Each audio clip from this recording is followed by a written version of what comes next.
Good afternoon again, everyone. How are we doing? Okay, everyone seems a little more mellow. Lunch was good, correct? We're feeling good? Okay, great.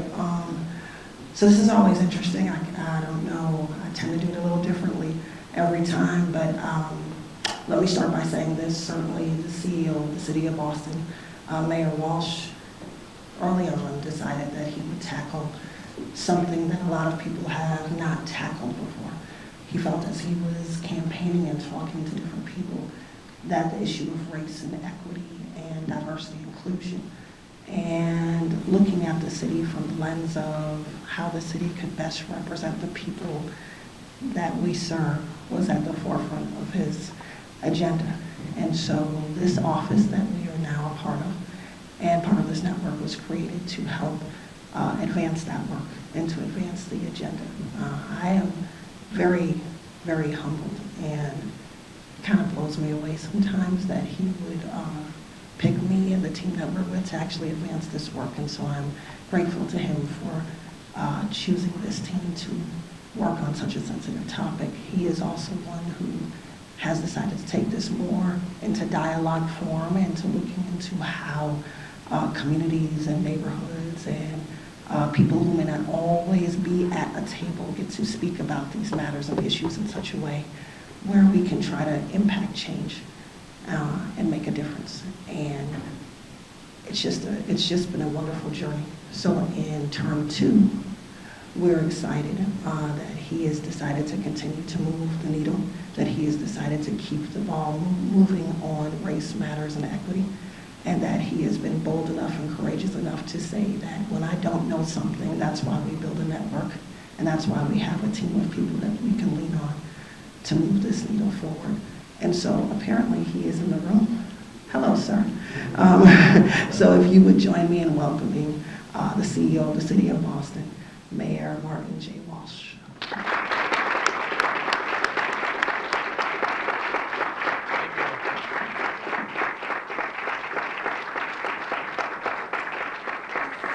Thank you, Laurie. And let me just thank everyone for coming here for this important conversation and the conversation that you're having. I was in this room about 2 weeks ago with an organization called Mothers for Justice and Equality, and we were talking about these are mothers that have lost their children to violence from all over the country. We had mothers from Chicago, mothers from New York, Columbus, a bunch of other cities, and it's a powerful conversation to have back then to talk about the violence that's happening in urban America, really. And we got into a conversation about gun reform and gun legislation, and we talked about all that. And we didn't go take the next step down, but when you think about the conversation that we had and the conversation you're having today, it's that much deeper conversation we need to continue to have in America, and talking about, you know, why did we get to a situation where a young person felt the need to pull a gun out and shoot another young person? And there's a lot of breakdowns in the system when we think about that, and that's some of the work that we're doing here in Boston, and some of you are doing around the country, so thank you for being here. I want to thank the team from Boston here that's here. I'm not going to name you out, you've probably been mentioned a couple times already, but a lot of the folks in this room are doing incredible work in a lot of different spaces in our city, and I want to thank you for that. I want to thank 100 resilient cities. I don't know if we talked about the history of our application. Was that given today? So, so Joyce Lenahan, my chief of policy here, our chief of policy, I should say, from the city, came into me in 2014 and said, I'm thinking of, we're going to put an application in for the Rockefeller 100 Resilient Cities. And I said, okay, great. And she said, I'm going to do you mind if I do something outside the box? I'm like, oh, go for it, come back. And she did. She went way outside the box. And, you know, in the past, resiliency, and I'll talk a little bit about that in a minute, my prepared remarks about climate change and things like that, but what she talked about was about race and racism in the city, and how do we deal with the issue of race and racism in Boston. I was a brand new mayor at the time. We had been confronted with conversations and questions during the campaign for mayor that, quite honestly, when I was first asked about it, I didn't handle the question right. Because it's a very difficult conversation to have when you're a candidate running for mayor of Boston, or you're a candidate running for anything, I suppose. In 2014, fast forward 2018, it's a different conversation today. It's a very different conversation today in America, I think. But we put the application together, and we put in that application the challenges that Boston's faced during the busing crisis in Boston and the busing era in Boston, and going back to different instances of racism happening in the city of Boston. And we made it through the next round, and then our application got accepted. And then we were looking at how do we now take a conversation, have a dialogue on race in the city of Boston. How do we use Rockefeller and 100 Resilient Cities? And I want to thank all the folks from Rockefeller here. I see Otis here. Thank you. Otis came to our first and second town hall meeting, not town hall, but the big meetings we had. Thank you for that. I want to thank Ian and Paul and everyone that's here today. I probably shouldn't have started mentioning names. I'll get in trouble. The work that's happening can be groundbreaking if it's done correctly.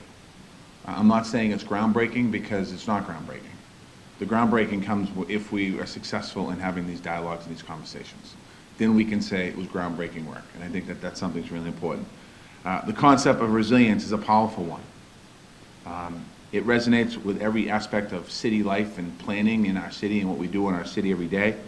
And our decision to focus on our racial equity work was important to our city to move on.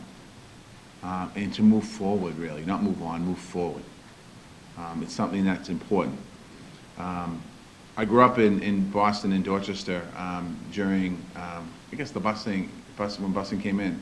I was in grammar school, and I used to walk. I went to, my mother and father from Ireland, they're immigrants, and when they came here, they sent me to a parochial school, the Catholic school. And I used to walk by the William E. Russell every day in the early 70s, and the kids would come up in the school buses, but they were led by motorcycle police officers, and there was motorcycle police officers behind them, and there's ones on each side, and they were moving kids in and out of schools, and I thought that that was a little hard when you think about I'm walking down to St. Margaret's down the street, and we're walking down to school, and these kids are being escorted by the police, not understanding at that time really what was going on, because I was 7 years old. I was 6 and 7 years old and 8 years old, so I wasn't really sure what was happening going on. Since that time, Boston has made some progress. And we've worked in that progress with other elected officials in talking about addressing the disparities and addressing racism and addressing the past that we've experienced here in the city of Boston. But the disparities remain deep, and there's a real, the distrust that we have is real in a lot of areas of our society. People wanted more open and honest conversations, and I saw the duty as a mayor, who's a white mayor, Irish Catholic white mayor of Boston, to start by listening and learning. And that's something that is important that you have to do, because I don't think if you get somebody up here making conversation and trying to make up answers, like I did when I was a candidate, it's not the way to go. And I did that as a candidate, trying to see what I could do. A city can't thrive if we're disconnected from each other. And that's something that is also important as far as the work that we do moving forward. Racial disparities are our deepest form of disconnection that we have in this country, too. And we realize in Boston, I realize in Boston, we can't solve the problems of the United States of America in here. What we can do is work on the issues that we're dealing with here in Boston, and hopefully that other cities will see what we're doing, and mistakes we might make, they won't have to make those mistakes. And things that are successful in our city, they can say, okay, this is something that we can do and use in our cities as success. I'm grateful for 100 Resilient Cities who understood and embraced this work when we put in our proposal. This partnership has helped us surely make equity, equity was a part of the focus, but not our only focus. And I think that that's also important. It's the focus on the work that we do every day, and incorporating what we're talking about in here in this conversation in the space today is one thing, but it's also how do you incorporate it in all aspects of city life, which I'll talk about in a few minutes. We began our citywide race dialogues on equity and racism. People have gone into those conversations just as we expected, curious, and then when the conversation happens, there's sometimes a little bit of little bit of energy in the room, or heat in the room. And then there's always that time of stepping back and reflecting on how these dialogues are moving forward. Laurie and her team are working on, we didn't start off with Laurie. Laurie's our new director. Where'd you go? She's back there. We started off with Dr. Mayor Martin, who started the conversation for us, and laid down the foundation with the office and with the city for about 2.5, 3 years. And then Laurie started this role earlier this year to really start taking that dialogue into the different neighborhoods. There's always people who say enough talk and it's time for action. And I think that we're at the point in Boston that we've talked about this for probably 40 years. And I think now it's time for us to take some action and not just continually talk about where we're going. And people are right about this. I know this morning you were talking a little bit about work bringing equity to sidewalk repair. And this is about as concrete as it gets is what we're doing now and the next step that we're taking. The power of this conversation that it connects something that's as immediate as a sidewalk to the biggest and national conversations about equity that we should be having in this country. Access to opportunity for all is a top line item for the national agenda, and we're approaching the next term in Congress in the 2020 elections, and it's a conversation that we should all be engaged in. This conversation should be at the forefront of a lot of different elections as we move forward, and not just in urban America. It should be throughout the United States of America, suburban America, because it really is about understanding the challenges that people are having. But cities are in the best position right now to take on and advance new ideas, new tools, new partnerships, and rebuilding the middle class, or rebuilding an opportunity for people to get into the middle class, into the working class. That's what's important here. How do we create opportunities for pipelines for folks? We created the Economic Mobility Lab in the city of Boston. Rockefeller and 100 Resilient Cities were instrumental in helping us get that off the ground, and I want to thank you. The idea is to look in a focused way at existing programs as well as new ideas to see how we can close racial gaps, promote mobility, and make a stronger city in Boston. In case you haven't heard, don't know this, I don't know if it was mentioned earlier, Boston's about 700,000 people. 28% of the people that live in our city are immigrants, born in another country. 48% of the people that live in our city are first generation, like I am. 51% of the people that live in our city are people of color. And 52% of the households in our city are led by women. So when you think about the diversity of the strength and diversity, we are that city that has that diversity across all different areas. The goal that we want to have is making sure, and I know that you talked about this in different aspects of this work in the morning sessions, the goal is to connect everything we do as a city and everything we do as a partner to meet people at the right time in their life and making sure we continue to move forward with evidence-based equity that supports that. That means education from pre-kindergarten to free community college. When I talked a little bit about earlier about why last time I was in this room, and you look back on the young people that had been murdered or the young people who taken somebody's life, oftentimes I think the reason for that is you look back and you find out, you do a little history of the person who got killed or the person who killed somebody, and inevitably you'll find out, most times you'll find out somebody dropped out of school. And you'll find out that they didn't get an early start in high school. They didn't get an early start in school. So universal pre-kindergarten is key, in my opinion, to making sure as we move forward here in working in this area. It means youth employment and job training. We have about 11,000 summer jobs every year that we get for high school kids in the city of Boston. About 8,000 of those are private setting. They work in private sector jobs, and about another 3,000 roughly are in the public sector. And there's other jobs as well, but those are the jobs that we're focused on in the city as far as creating opportunities. Some cities in America have come to us and said, we want to copy your model. Louisville, Kentucky being the most recent, where they said, we want to come, Greg Fisher was here, and he said, we want to talk about what you're doing in Boston because we want to do that in our cities as well. We're also working on credit building, housing access, small business, and including worker cooperatives, and understanding that people need help to be able to access the opportunity of a home, first through an apartment maybe, and then maybe buying home. But before that, we understand that people have ruined their credit, or they have no credit, or they don't know how to approach the credit. And we've created the Office of Financial Empowerment to really help people to be able to get their feet on the ground, if you will, and lay that strong foundation for them to be able to move forward. We've made some progress as a city.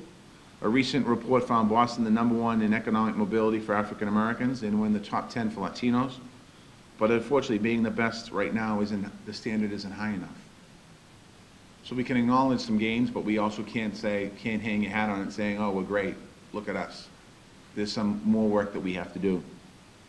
Those Black and Latinos incomes may be rising, but they're significantly lower than their white counterparts. One of the things that we've done here in Boston too with pay equity for women is we've worked with over 200 companies to get data on wages anonymously. They've given us their information, and we're looking to see where the wage gaps are. And we're seeing that, the wage gap between men and women is big. The wage gap between men and white women is big. Between Black women, it gets bigger, and between Latino women, it gets bigger. So we see that there's significant problems there, but we're trying to work with our different employers to be able to get the information and get the data so we can actually figure out how do we deal with the issue. We created what's called salary negotiation workshops, where we bring women in and we teach them and educate women on how to negotiate their own salary. And what usually happens in the scenario is a guy gets a job and they thank you for the job, but I want to get $15,000 more and I want a different title and a different office, and they'll negotiate and they'll get more money at the end of the day. And the facts have shown women will get a job and they'll say thank you for the job, appreciate it, and I'll see you Monday. And that opportunity is not there, so we're working to be able to push and create more opportunities. Again, this is all tied into the work that we're doing. So we have to do it together as cities, and we have to work on the same challenges because a lot of us need to have the same values.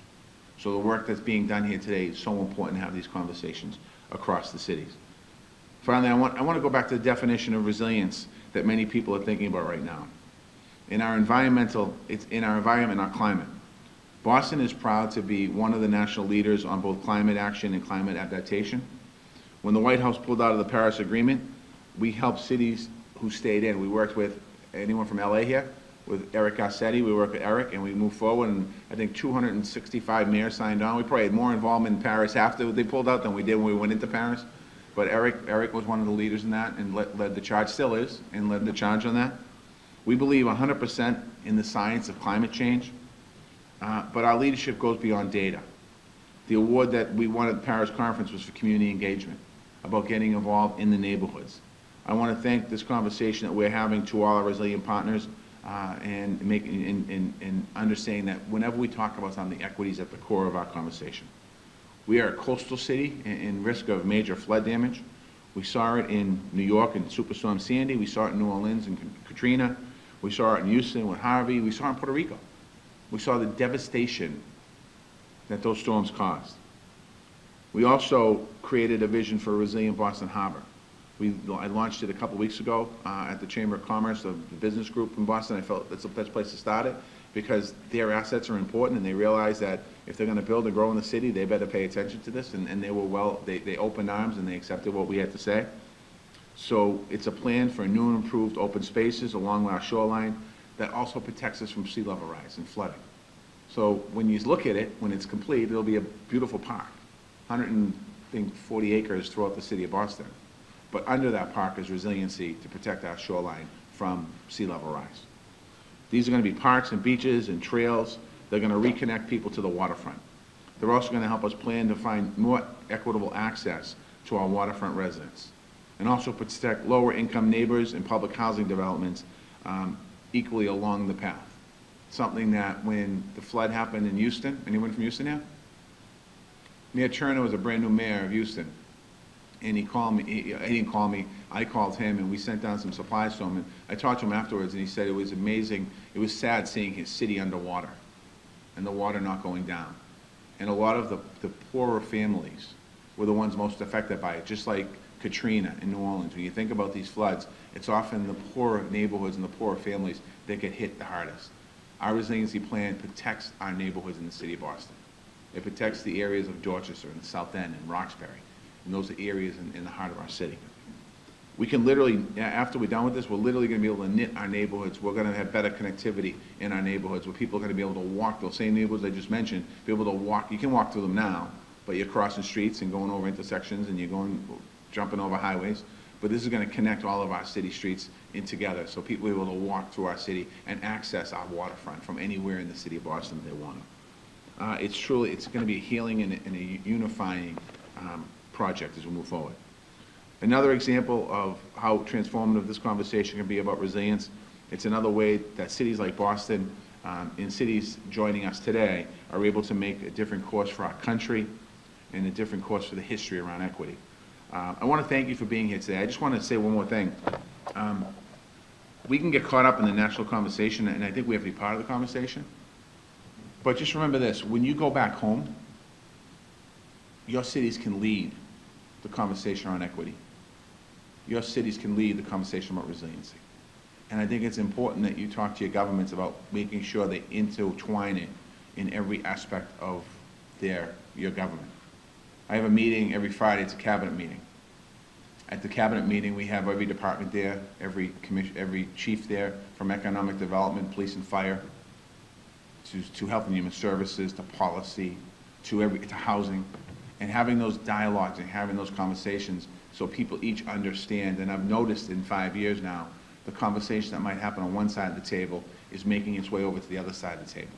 And questions are being asked of each other about how do we move forward. So again, I want to thank you for being here today. I want to thank Rockefeller for your strong support. I want to thank all of our other partners. I don't know if Hyams is here, but I want to thank Hyams too, give him a shout out, because when Rockefeller expanded, Hyams came on board. I want to thank Boston University for hosting us today. Thank you, Jake Sullivan, and I look forward to getting some questions. If we're doing it, go ahead.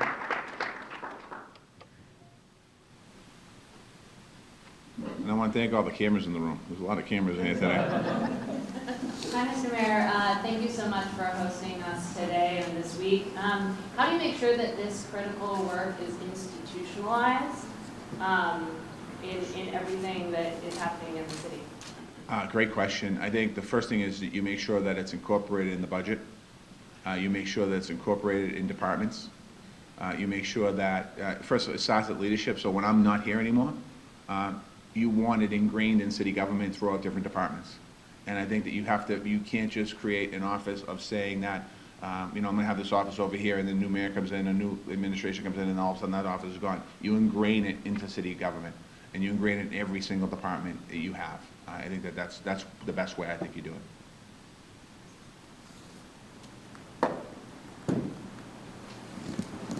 Hi, Mayor Walsh. I'm wondering both the types of resilience that you talked about, the social resilience and the ecological resilience, the economic resilience, these are things that go well beyond Boston. And I wonder if you could speak to what the city of Boston is doing to ensure regional partnerships with our neighbors who are affected by the same things. Thank you. Where are you from?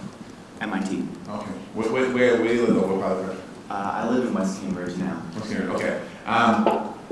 One of the things that, I came out of the legislature, so when I was a state representative, I was there for 16 years, there was a power in collaboration as a legislator, and getting to know reps and senators from other parts, more so reps, I was in the House of Representatives, from other parts of the state, and building up those relationships. And in the past, cities have been very kind of isolated. They've dealt themselves, Boston's here, Cambridge is over here, Revere's over here, Somerville's over there, Quincy's down here, Braintree.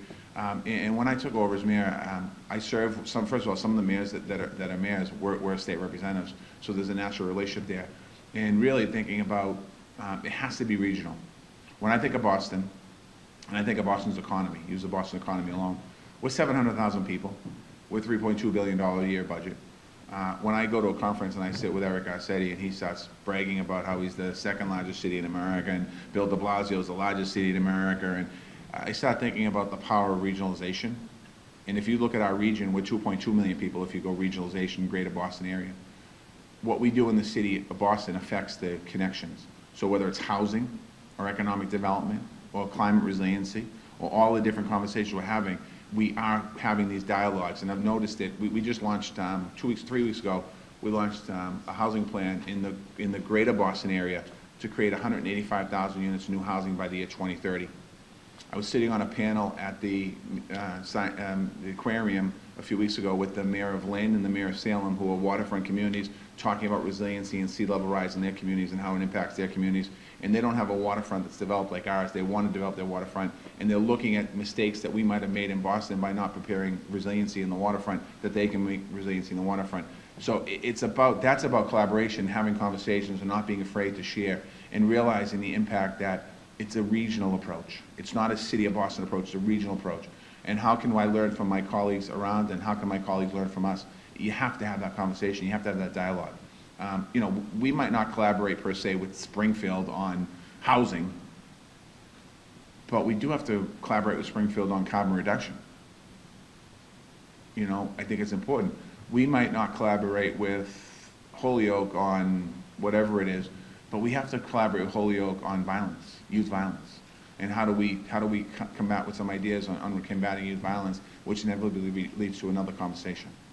So I think that I feel it's at the core of our work here. Yeah. Thank you. My name is Yvonne Douglas. I'm the Chief Resilience Officer for the City of Tulsa, and I'm honored and excited to be here today. My mayor is a huge fan of you. He talks about how can we be more like Boston all the time, so thank you for your leadership.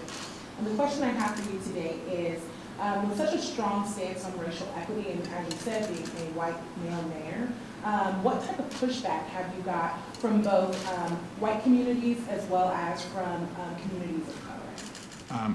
Great question. To my face, none.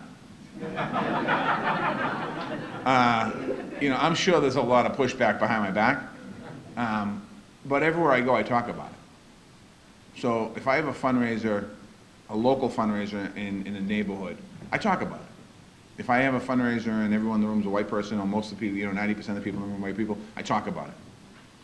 Because if I'm not talking about it, and it's not in my heart, and I don't believe in it, then we're not going to make a difference, and a change isn't going to happen.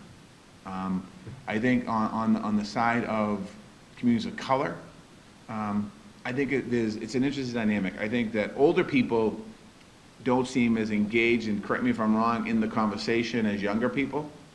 And I think younger people want to be in the conversation, they're not quite sure where the space is for the conversation. And, you know, and I was thinking about it and talking to people, you know, a lot of the older people in Boston, the elders, if you will, in the black community, they went through the civil rights movement. And I think a lot of people felt that that was the battle. And I think today, a lot of the young black people and Latinos and Asians and people of color, the conversation is about fairness and equity, and they're not seeing the gains haven't been, when I say the gains haven't been made. We shouldn't be talking about gains now. We should be talking about equality.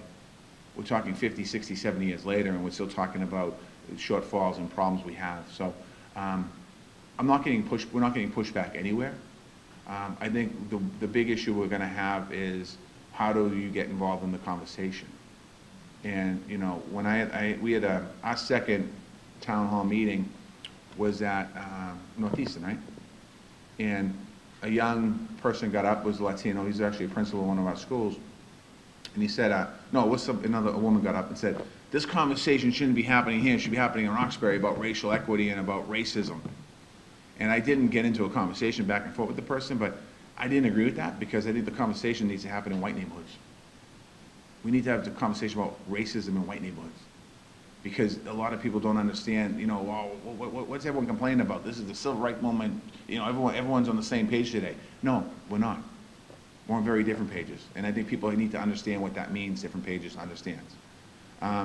Will Morales is here. I'm going to tell you a quick story. I tell the story a million times, but Will Morales, I had a bunch of folks that worked with me in my office one day. It was a response to, there was a shooting in Boston, and I made a comment on the radio, on TV about, you know, we need the community to help us out here, step up and help us with finding out who did this and coming forward. And a couple of people around me said, you know, that's a very insensitive conversation you had, because you're re-traumatizing the community. And I said, okay, well, let's have a dialogue. So we brought a bunch of people in the room. We started talking about my comments and how do I handle my comments, because we're talking in a community primarily of people of color, black people. And I made that comment, and my comments were insensitive to a lot of people that might be watching, saying, I'm re-traumatizing the neighborhood. So we got through that conversation, we did the dialogue. After that, we started talking about, I don't know how we got into the conversation, we started talking about everything. And Will was talking about his son, teaching his son how to drive. And he talked about, you know, like I was taught how to drive, you learn how to drive, go forward and reverse and parallel park and put your blinkers on, look in the mirrors and all that stuff. And then he talked about being pulled over. And he said, I taught my son when he got pulled over to you know, make sure you take your wallet out of your pocket, put your license on the dashboard, 2 hands, no wheel, and look forward. And that never entered my mind, because that was not part of my driving lesson.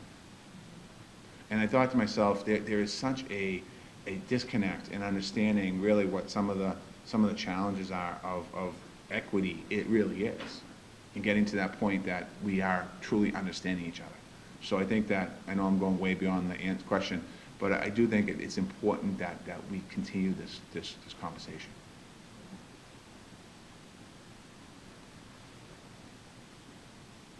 All right. Well, listen. Everyone's talked out from this morning, I think. Let me just, can I just, if you don't mind, could you just go around and just tell me, like, city you're from, just so I get an idea, like, where you're from? I know some Boston here. You can just yell it out, I don't care. You just yell out, say Boston, or if you're from another city, just tell me where you're from, if you don't mind. New York? Boston? Boston. Atlanta? Boston. New mayor in Atlanta. We'll talk about that election in a few minutes. All right, the recount. All right? No, I wasn't going to do something about it. All right. Tulsa. Los Angeles. LA. Toronto. New York. New York. Louisville. Everywhere from Louisville? Los Angeles. LA.